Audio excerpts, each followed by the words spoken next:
Buenas tardes, bienvenidos a un nuevo podcast de SOU. Mi nombre es Begoña Pérez Valderrama, oncólogo médico del Hospital Universitario Virgen del Rocío de Sevilla. Y conmigo se encuentra, como siempre, la doctora María José Méndez Vidal, oncólogo médico del Hospital Universitario Reina Sofía de Córdoba. Buenas tardes, María José. Buenas tardes, Begoña. Hemos dividido los tumores por patologías y en esta tercera parte revisamos lo referente a carcinoma de próstata en el Congreso ASCO de 2020. Y para ello nos acompaña el doctor Francisco Zambrana del Hospital Universitario Infanta Sofía de Madrid. Buenas tardes, bienvenido, Curro, a este podcast. Hola, buenas tardes. Muchas gracias por la invitación. Gracias a ti. Bueno, Curro, cuéntanos, ¿qué destacarías este año sobre todo lo que se ha presentado en cáncer de próstata? Bueno, pues este año, como todos los años, el Congreso de ASCO es una oportunidad magnífica de ver muchísimos trabajos en cáncer de próstata, en tumores geniturinarios, por seleccionar para los tres trabajos así más importantes. Pues uno en la enfermedad no metastásica, otro en la enfermedad sobre la deprivación androgénica, la enfermedad ya metastásica sensible a la castración. Y luego pues podemos hablar de un trabajo de Theranostics que también tiene unos resultados muy interesantes y es muy prometedor. Sí, por empezar por la enfermedad hormonosensible, podemos hablar de un estudio, el estudio HERO, que básicamente nos presentan una nueva molécula que tiene un nombre impronunciable, es no quiero equivocarme, es el Relugolix, que básicamente es un antagonista de la GNRH con una serie de ventajas sobre la deprivación androgénica como la conocemos ahora mismo con agonistas. Entonces, el estudio HERO es un estudio fase 3 que compara el Relugolix, como digo, un antagonista oral, con el acetato de leuprolida en pacientes con enfermedad metastásica hormonosensible. Básicamente, todos sabemos que la deprivación androgénica es la base del tratamiento de estos pacientes, que los agonistas tienen un flare inicial con luego una caída posterior de la testosterona, y también sabemos que la mortalidad cardiovascular pues, es una de las principales causas de muerte en estos pacientes. Bien, pues la molécula esta, el Relugolix, es un antagonista oral, es decir, de la hormona liberadora de la gonadotrofina, por tanto actúa en la hipófisis, que no provoca un flare inicial de liberación de testosterona y que tiene una rápida supresión de la testosterona. Bien, este estudio reclutó 934 pacientes con cáncer de próstata sensible a la castración y los randomizó 2:1 versus la leuprolida trimestral. Todos eran pacientes con un ECOG 0,1 y con una mediana de PSA de 11. Bien, el objetivo primario del estudio era el porcentaje de pacientes con niveles de castración de testosterona por debajo de 50 durante un año entero. Y luego, como objetivos secundarios, miraba el mismo porcentaje de castración en diferentes momentos de ese año, enfocándolo principalmente en el día +4, en el día +15 y luego una cosa muy importante también que miraban era la profundidad de esa castración, es decir, miraban cuántos pacientes llegaban a tener una castración por debajo de 20 nanogramos por decilitro. Y luego, como tercer objetivo secundario, cómo era la recuperación de la testosterona una vez suspendido el tratamiento. Bien, este último objetivo secundario solo se pudo analizar en 184 pacientes. Y luego una serie de objetivos secundarios que podemos mencionar. Bien, pues el objetivo primario se cumplió. Básicamente el porcentaje de pacientes que obtenían esa castración por debajo de 50 nanogramos durante el primer año era del 97,6%. En el brazo experimental, comparado con el 88,8% en el brazo estándar con Leufran. Estas diferencias eran estadísticamente significativas y además lo analizaron tanto como un estudio de no inferioridad como con un estudio como un estudio de superioridad, y en los dos casos se demostró este beneficio. Y luego otra cosa interesante es estudiaban la incidencia de efectos de aparición de complicaciones o toxicidad cardiovascular mayor. Y también fue positivo, de tal modo que en el brazo del relugolix se observaba un 2,9% de aparición de estos eventos mayores, comparado con un 6,2% en el brazo experimental. Y luego, todavía más interesante, los pacientes que ya tenían antecedentes previos cardiovasculares tenían una incidencia de eventos mayores cardiovasculares del 3,6% comparado con el 17,8%. Globalmente eso es una reducción de un 54% de riesgo de aparición de estos eventos cardiovasculares mayores. Y luego pues también comunicaron resultados del PSA y también el fármaco experimental ocasionaba una caída mayor del PSA. Oye, ¿y tú crees que con estos datos el relugolix puede ser estándar en el tratamiento? Yo sé que se ha pedido autorización a la FDA para su aprobación, pero ¿tú crees que este estudio es suficiente como para aprobarlo en estos pacientes? Pues yo creo que este fármaco es un fármaco muy interesante. Desde luego ha demostrado que suprime la testosterona de un modo muy eficaz. Creo que todo lo que sea una pastilla pues puede tener dificultades de adherencia en algunos pacientes, que muchos de ellos ya tendrán polifarmacia en su casa, pero sin duda lo más interesante es encontrar un hueco para estos pacientes que tienen ya riesgo cardiovascular porque tienen patología previa, etcétera. Entonces, los datos estos que ellos comunican de una reducción del 54% en la incidencia de efectos mayores cardiovasculares me parece que es lo más interesante. Pero, dicho esto, no olvidemos que ese análisis que comunicaron es un análisis preplaneado, pero no era uno de los objetivos principales ni secundarios del estudio. Por tanto, para poder afirmar datos sobre la seguridad de un fármaco, creo que hacen falta estudios confirmatorios. Y otro hueco en el que yo le veo interés a este fármaco es en aquellos pacientes que precisan un tiempo corto de privación androgénica. Por ejemplo, aquellos que van a recibir radioterapia y necesitan una deprivación androgénica durante un periodo más corto, por ejemplo, de 6 meses. ¿Sabes si se está haciendo algún trabajo en carcinoma de próstata en combinación este fármaco ya con nuevos agentes hormonales? Pues no tengo conocimiento de eso, pero estoy seguro que en el momento en el que este fármaco logre una aprobación, el panorama se abre para él y se podrán combinar en un montón de escenarios. De todos modos, creo que la polifarmacia es un problema y precisamente también por la rápida recuperación de los niveles normales de testosterona, pues puede ser algo que confunda. De algún modo, con las liberaciones de POT, pues teníamos algo más asegurado el cumplimiento. O sea que tú de momento lo ves más para enfermedad que necesite un corto tiempo de privación, ¿no? Ese es un escenario interesante y, sobre todo, los pacientes con enfermedad cardiovascular previa. Ahí es donde yo creo que me gustaría usarlo. Es que yo creo que además la indicación un poco se va a plantear así, utilizarla solo en pacientes que tengan enfermedad cardiovascular como comorbilidad previa, ¿no? No creo que un poco hablaban de que la aprobación no iba a ser a todos los pacientes. Aunque yo creo como vosotros que lo interesante es para los tiempos de privación cortos, porque a mí lo que más me gusta de este fármaco es la rapidez en la que vuelve a recuperar la testosterona cuando suspendes el fármaco. Que es que en 90 días prácticamente el 100% de los pacientes han recuperado testosterona. Y con los análogos es diferente, ¿no? Tardan un montón en recuperar algunos pacientes. Y algunos no los recuperan, de hecho. Sí, es verdad. Y además que el porcentaje de pacientes que alcanzan una castración mantenida es casi de un 97%, o sea que también es superior, ¿no? Si quieres seguimos, Curro, con el siguiente bloque. Muy bien, pues si queréis podemos hablar ahora de uno de los platos fuertes del Congreso.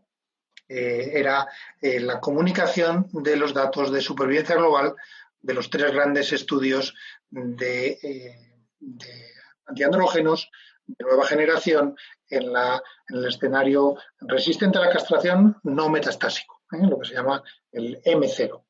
Bien, pues el primer estudio es el estudio Spartan, donde el fármaco activo es la palutamida. El segundo es el estudio Prosper con enzalutamida y el tercero es el estudio Aramis con darolutamida, y que este tiene un menor tiempo de seguimiento. Bien, estos tres estudios son básicamente idénticos en su diseño. Se reclutan pacientes, casi 1.000 pacientes o más de 1.000 pacientes, alrededor de 1.000 pacientes con enfermedad M0, con un criterio de inclusión que básicamente el más importante es que tienen que tener un PSA doubling time menor de 10 meses. ¿Por qué? Porque ya se sabe desde hace tiempo que es un factor de riesgo para el desarrollo de metástasis o fallecimiento por cáncer de próstata. Bien, son tres estudios, los tres, el brazo comparador es el brazo de placebo. Y otra cosa muy importante es que la inclusión estaba basada en pruebas convencionales de imagen, es decir, gammagrafía ósea y TAC, además de ese PSA. Bien, conocemos bien estos estudios porque ya fueron comunicados entre 2018 y 2019 en New England Journal of Medicine, y ellos comunicaban el objetivo primario del estudio, que era la Metastasis Free Survival, como un endpoint que en su momento se ha discutido también si es válido o no, si es un objetivo subrogado de supervivencia global. Bueno, pues todo eso en este ASCO tenemos algunas luces más. Bien, como digo, en este congreso americano virtual se han comunicado los datos de supervivencia global por primera vez de los tres estudios. Y nuevamente se demuestra un claro beneficio de los tres fármacos en comparación con placebo. En concreto, el Spartan comunica unas supervivencias globales de 74 meses versus 60 meses, con un 22% de reducción del riesgo de muerte, con esos 14 meses de incremento de supervivencia global. Luego el estudio Prosper, que comunica también esos 67 meses versus 56 meses, con un 27% de reducción de riesgo de relativo de muerte. Y el Aramis, como digo, tiene un seguimiento menor, pero demuestra un 31% de reducción en el riesgo de relativo de muerte. En este caso, el estudio Aramis, la mediana de supervivencia todavía no se ha alcanzado, por tanto, necesitamos que maduren un poquito más los datos. Y muy interesantes son otros análisis que se han hecho sobre estos datos. ¿Por qué? Pues precisamente porque hay que analizar muy bien el brazo placebo y qué ha pasado con los pacientes que estuvieron incluidos ahí. Dicho de otro modo, ¿qué es lo que pasa cuando se llega a la aparición de metástasis? Habitualmente sabemos que cuando aparecen las metástasis estamos ya en un nuevo escenario, que es el escenario de enfermedad metastásica resistente a la castración, y también sabemos que hay varios fármacos que prolongan la supervivencia en ese escenario. Bien, pues en estos estudios se preguntan también cuál es la proporción de pacientes que recibieron esos tratamientos que prolongan la supervivencia cuando llegaron a las metástasis, cuando llegaron al escenario de metastásico resistente a la castración. Esto es muy importante. ¿Por qué? Porque también desde un punto de vista estadístico, si en el brazo de placebo pocos pacientes hubieran recibido esos tratamientos, pues eso explicaría parte de la supervivencia, del incremento de supervivencia global observado en los tres estudios. Y, por otro lado, si hubieran sido muchos los que hubieran recibido esos fármacos que prolongan la supervivencia, entonces, básicamente estos estudios estarían siendo más un estudio de intervención temprana versus intervención, tratamiento ahora o tratamiento más adelante, early intervention o delayed intervention en estos pacientes. Y entonces, claramente, los tres fármacos estos explicarían el incremento de supervivencia global. Bien, pues El análisis de este brazo de placebo, demuestra claramente que la supervivencia global se mantiene. Por tanto, tenemos una confianza aún mayor del efecto de que el incremento de supervivencia global es por el fármaco. Bueno, Curro, entonces, ¿tú crees que con el tiempo de seguimiento que ya tienen estos 3 estudios ya podemos decir que la supervivencia libre de metástasis es subrogada de supervivencia global? Sí, yo creo que sí, que todos estos análisis que se han hecho del crossover del grupo de placebo, más la potencia estadística con la que están diseñados, yo creo que sí, que no hay ninguna duda de que hay que tratar a estos pacientes. También creo que es importante recordar que estos 3 fármacos han retrasado la progresión sintomática. Entonces, en este sentido, creo que son todo ventajas. Otra cosa es pues todo lo que se está viendo ahora con las nuevas técnicas de imagen, pues saber en qué momento, cuál es el momento adecuado, porque el PSA doubling time de menor de 10 meses no deja de ser algo un poco arbitrario, evidentemente basado en análisis, pero con las nuevas técnicas y que se vayan desarrollando en el futuro, es importante afinar qué pacientes realmente necesitan empezar el tratamiento ya y cuáles otros pueden mantenerse con deprivación androgénica exclusivamente. O sea, que tú crees que un subgrupo de estos pacientes M0, que en el ensayo se incluyeron solo con gamma convencional y con TAC, en la actualidad, con esos pacientes a los que se le hubiera realizado un PET, en los que se hubiera visto a lo mejor poca extensión, ¿tú crees que a lo mejor no hubiera sido el resultado igual? Sí, absolutamente. Las técnicas de imagen van a cambiar cómo entendemos el cáncer de próstata ahora mismo, o mejor dicho, cómo lo estadificamos ahora mismo. La tecnología no hace más que mejorar con el tiempo. Por tanto, nos va a hacer, digamos, descubrir la enfermedad micrometastásica pues mucho antes. Yo creo que ahora mismo simplemente el PSA doubling time, que será el criterio principal de inclusión, simplemente nos está diciendo que son pacientes que van a desarrollar metástasis visibles, pero que tienen enfermedad micrometastásica.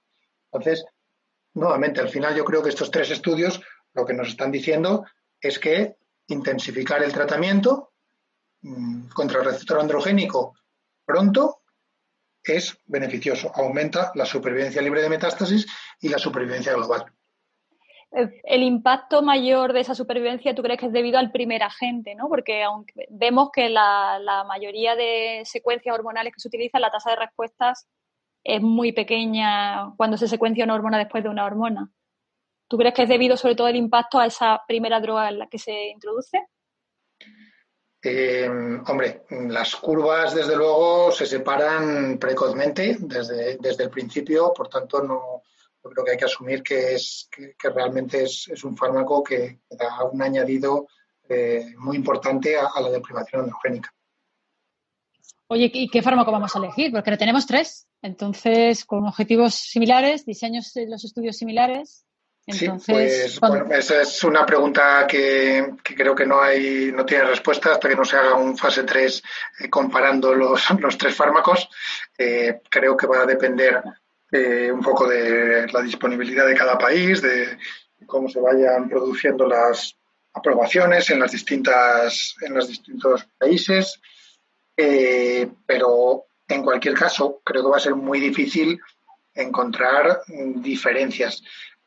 Quizá darolutamida es el que menos diferencias tiene con placebo en cuanto a aparición de efectos adversos, y luego pues ya conocemos la entalutamida desde hace un poquito más de tiempo y sabemos que también hay un grupo de pacientes en los que hay que tener especial cuidado, aquellos con riesgo de caídas o riesgos de convulsiones, aprolutamida, hipertensión, que son pequeños detalles que nos tienen que, al final, la balanza irá por ahí, pero va a ser muy difícil encontrar diferencias entre los 3 fármacos.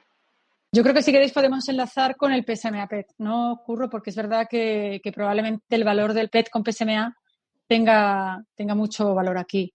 Bueno, si queréis hago un resumen de lo que se ha comunicado en ASCO simplemente en imagen. Luego tú nos vas a hablar del tratamiento. Bueno, se han comunicado 2 orales, pues son 2 estudios fase 3. El primero, que es un estudio que se hace con la Universidad de California y de San Francisco. Le hacen casi a 700 pacientes que tienen un cáncer de próstata de alto riesgo y de riesgo intermedio, un PET-TAT con galio 68 y un porcentaje de ellos importante, después se hace una prostatectomía radical. Y lo que intentan es valorar o ver cuál es la validez del PSMA galio para detectar metástasis ganglionares. Entonces, lo que hacen es les hacen un PET PSMA 68 galio y luego les operan y hacen una prostatectomía y la linfadenectomía. Y lo que ven es que para detectar metástasis ganglionares, el PET de galio 68 tiene una sensibilidad bajita, que es de un 44%, sin embargo, la especificidad es muy alta, llega a casi un 97%, y el valor predictivo positivo es súper alto, casi un 90%. O sea, que parece que para detectar metas ganglionares la prueba es bastante válida. Y luego hay otro estudio que también han comunicado que es el Cóndor, que es con otro trazador, el trazador PIL. Esto es un estudio que se diseña en colaboración con la FDA para intentar valorar el valor diagnóstico del trazador, ¿no? Entonces, aquí son pacientes que han hecho tratamiento local y hacen una recibida bioquímica. Y también intenta detectar la tasa de localización correcta, que es lo que llaman ellos, que al final es el valor predictivo de la prueba positivo para detectar también enfermedad metastásica en pacientes que tienen recibida bioquímica. Y aquí también el valor predictivo positivo les sale muy, muy alto, casi del 90%. Entonces, yo creo que el PSMA aquí tiene mucho valor, ¿no? Posiblemente en M0 más que en otras indicaciones, ¿no? El otro estudio que se ha presentado ya en el área de la Theranostic, ¿no? Es decir, tratamiento dirigido por imagen, ha habido 2 principalmente, pero solo voy a comentar el randomizado, a mi parecer el más importante. Bien, este estudio se llama estudio Therapy, es un estudio australiano realizado multicéntrico, que básicamente es un fase 2 randomizado de lutecio unido al PSMA y lo comparan con cabazitaxel en el escenario metastásico resistente a la castración. Todos los pacientes habían progresado a docetaxel. Bien, la conclusión de este estudio es que en estos pacientes previamente tratados con docetaxel, el lutecio PSMA fue más activo que cabazitaxel en 2 endpoints. Uno de ellos es la reducción del PSA mayor de un 50% de PSA y también la progresión por PSA. Además, con un mejor perfil de toxicidad.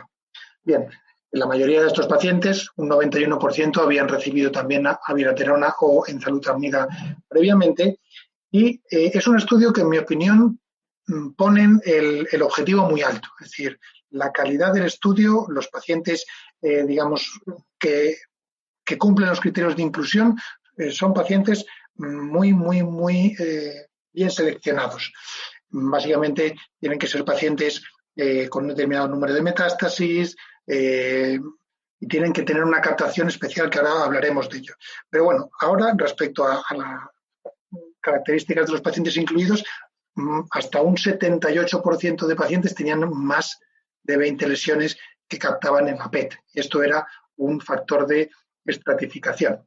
Bien, pues el porcentaje de pacientes con una reducción mayor del 50% del PSA fue del 66% para el lutecio PSMA, en comparación con un 37% con cabazitaxel, con una P estadísticamente significativa. Bien, y luego la PFS de bioquímica fue a los 11,3 meses, todavía no tenían un seguimiento suficiente, pero ya había una hazard ratio de 0,63. La supervivencia global no pudo ser analizada porque solamente hubo 57 muertes.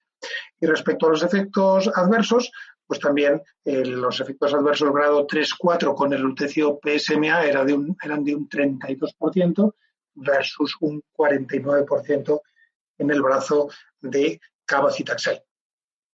Creo que en este estudio, si mal no recuerdo, se realizaban 2 PET previo a la inclusión del paciente y como tú has dicho, la población estaba muy bien seleccionada porque se excluyeron un porcentaje de pacientes en los que el PET que se realizaba, si no tenía captación en ambos, creo que se excluían, ¿no? Sí. ¿Crees por qué se hizo eso? Sí, bien, pues básicamente la idea es ser lo más específicos posibles contra una diana que es el PSMA. El conocimiento sabemos que el PSMA es una diana que es útil, que se expresa en el cáncer de próstata, que algunos estudios han demostrado que el PSMA pues, se expresa más a medida que se avanza en la resistencia a la castración. Entonces, si se diseña un estudio de tratamiento guiado por imagen, pues de algún modo hay que intentar ser muy específicos buscando esa diana.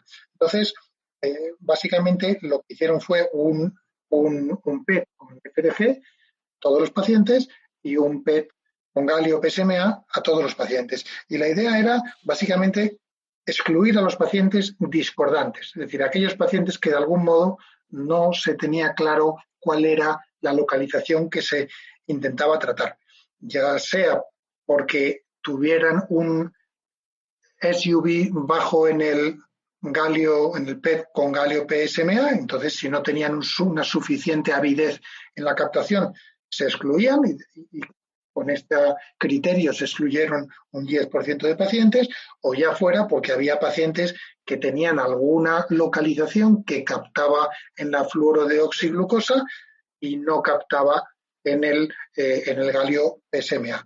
Y con esto último se excluyeron un 18% de pacientes. Por tanto, en total un 28% de pacientes no fueron elegibles para entrar en el estudio. Pero esto, fuera de ser un inconveniente, es beneficioso porque de algún modo está seleccionando aquellos pacientes que más se pueden beneficiar de este fármaco. ¿El problema cuál es? El problema es que colocan el listón pues muy alto. Es decir, tienen que ser cánceres de próstata que tengan mucha avidez por el galio. Por eso, de algún modo, tienen una tasa de respuestas tan alta. Bueno, de todas maneras, yo creo que también esto valida bastante los resultados de los estudios fase 3 que tiene el PET con galio 68 PSMA a la hora del diagnóstico, ¿no ocurre? O sea, que seguramente este estudio valida también el valor diagnóstico que tiene el galio 68. Sí, absolutamente. El único problema es validar la eficacia del lutecio unido al PSMA. Pero, desde luego, como técnica de imagen, como hemos dicho antes, va a revolucionar el cáncer de próstata y por otro lado, la validación tiene que ser ya de la parte de tratamiento. Hay un fase 3, el fase 3 Vision, que también está en marcha y que nos dará una idea. Pero la validación yo la veo necesaria precisamente porque son pacientes muy seleccionados. Es decir, tienen esa captación alta, sin discordancia con la FDG. Es decir, yo no estoy seguro de que estos sean los pacientes habituales que vamos a ver en la consulta y que el porcentaje de pacientes que cumplan estos criterios más bien van a ser pocos. En ese sentido, cabazitaxel, el brazo comparador elegido, que es un fármaco muy, muy eficaz también, pues no creo que sea tan fácilmente vencible. Por eso hace falta, validarlo. Si no es que esto sea el fin de la quimioterapia, la segunda quimioterapia, pero sí es la llegada de Theranostic. Entonces, Curro, desde tu punto de vista, ¿no te parece el mejor escenario futuro para el lutecio PSMA, ¿no? ¿Te parece que se debería iniciar estudios en enfermos menos tratados?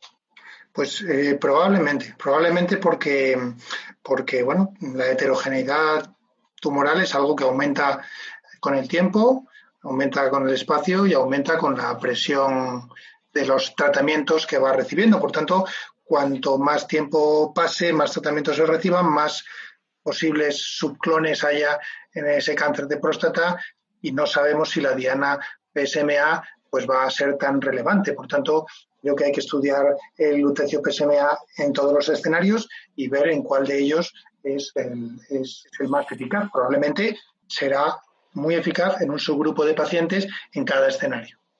Pues muchas gracias, Curro, por tus comentarios y tu análisis de ASCO. Ha sido muy productivo. Gracias a vosotros por la invitación. Sin más, nos despedimos y os animamos a escuchar el resto de episodios del Congreso de ASCO de 2020.